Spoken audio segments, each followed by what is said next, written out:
এমনকি বর্ষার মৌসুমে পানি ধরে রেখে আমাদের গোটা শুকনো মৌসুমে দেশের 22-23টা যে জেলা এবং বিশাল যেখানে এখানে উল্লেখ করলেন আমার কৃষি থেকে শুরু করে সমস্ত কিছু যার উপরে নির্ভর করে, এই প্রশ্নে আমি মনে করি আজকের আলোচনা একটা জাতীয় গুরুত্ব বহন করবে, নীতি নির্ধারকদের মনোযোগটা আকর্ষণ করবে এবং এ ব্যাপারে একটা জাতীয় সিদ্ধান্তের জায়গায় যাতে আমরা আসতে পারি, এই আলোচনাটা মনে করি সেদিক থেকে একটা গুরুত্বপূর্ণ তথ্য উপাত্ত আজকে আবার নতুন করে আমাদের সামনে এটা আজকে হাজির করেছে।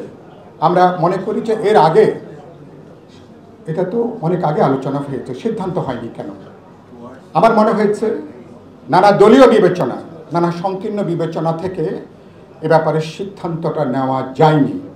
বসুন্ধরা টিস্যু, অশুদ্ধতার বিরুদ্ধে এক বিন্দুও ছাড় নয়। কারা খুশি হবে, কারা বেজার হবে, কারা বিব্রত হবে, এ ব্যাপারে কি দাঁড়াবে।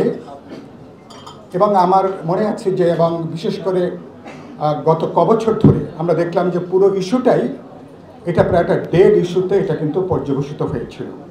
আমি আজকের অনুষ্ঠানে বলতে চাই এ ধরনের জাতীয় গুরুত্বপূর্ণ বিষয়তে কোনো দলীয় বিবেচনা থেকে সিদ্ধান্ত নেওয়া উচিত না।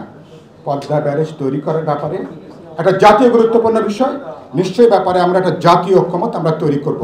আমরা তো সবাই ব্যাপারে একমত, আমরা সবাই ব্যাপারে একমত আছি আমরা। সুতরাং এটা নিয়ে আমরা কোনো দলীয় কোনো বিবেচনার থেকে এই বিষয়টাকে দেখার কোনো সুযোগ নেই। আপনারা এরপরে যেটা বললেন যে দ্বিতীয় পদ্মা সেতুর ব্যাপারটা, আমি এখানে আইনুল ইরশাদ ভাই এবং আরও আমাদের যে বন্ধুরা আছেন, ফখরুল ভাই নিশ্চয়ই কথাটা বলবেন। আমি যে কথাটা উল্লেখ করতে চাই, ইতিমধ্যে আমাদের যমুনা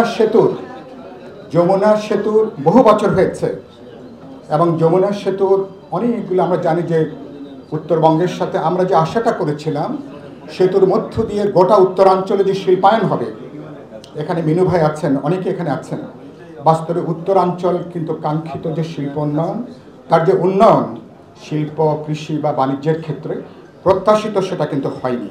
সুতরাং এটা কেন হয়নি, এটা কোথায় এটা দুর্বলতা, কোথায় ঘাটতি। এরপরে যখন পদ্মা সেতু হলো, নিশ্চয়ই দক্ষিণাঞ্চলে 22টা জেলাকে পদ্মা সেতু যুক্ত করেছে, এটাও কয়েক বছর হয়ে গেল, কিন্তু প্রত্যাশিতভাবে আমরা দক্ষিণাঞ্চলের যে শিল্পায়ন বা কৃষি বা বাণিজ্য অন্যান্য সেবামূলক প্রতিষ্ঠানের যে উন্নয়ন সেটা কিন্তু আমরা কিন্তু এখনও পর্যন্ত লক্ষ্য করিনি। এগুলো বিবেচনার মধ্যে নেওয়া দরকার। দ্বিতীয়ত আমি মনে করি বিশেষ করে ব্যারাজ এবং সেতু নির্মাণের ক্ষেত্রে যমুনা সেতু এবং প্রথম পদ্মা সেতুর কী আমার পরিবেশগত কোথায় কোথায় সমস্যা হয়েছে, ইকোলজিক্যাল ব্যালেন্সের ক্ষেত্রে কোথায় কোথায় আমার এখানে সমস্যা তৈরি হয়েছে এবং প্রাণ প্রকৃতি জীব বৈচিত্র্যের ক্ষেত্রে কোথায় কোথায় কী সমস্যা হয়েছে। আমাদের নিশ্চয়ই উন্নয়ন দরকার, এ ব্যাপারে নিশ্চয়ই আমরা একমত, কিন্তু উন্নয়নটা এই যুগে প্রাণ প্রকৃতি জীব বৈচিত্র্য পরিবেশের সাথে ভারসাম্যমূলকভাবে এই প্রকল্প, বিশেষ করে মেগা প্রকল্প যেগুলো তৈরি হয়েছে, ভবিষ্যতে যেটা করব এগুলোকে বিবেচনার মধ্যে রেখে সিদ্ধান্ত নেওয়া দরকার। আপনি একটা পানি প্রবাহের উপরে যখনই যে কোনো ধরনের বাঁধ তৈরি করবেন, যে কোনো ধরনের যদি সেতু তৈরি করেন, তার একটা নেতিবাচক প্রতিক্রিয়া থাকবে, এটা নিয়ে তেমন কোনো বিতর্ক নেই। বিতর্কটা হচ্ছে আলোচনাটা যেখানে নেগেটিভ ইম্প্যাক্টটা, নেতিবাচক প্রতিক্রিয়া প্রবণতা কতখানি কমিয়ে আনতে পারি, কতখানি এটাকে মিটিগেট করা যায়, ক্ষতির জায়গাটা কতখানি আমরা করি। আমরা আমাদের নদীগুলোকে বাঁচিয়ে রাখতে চাই, নদীর যে ধারা তার যে ফ্লো তাকে আমরা সচল রাখতে চাই, তাকে বাঁচিয়ে রাখতে চাই। বাংলাদেশ গোটাটাই হচ্ছে একটা যেটা আমরা বলি যে নদীমাত্রে।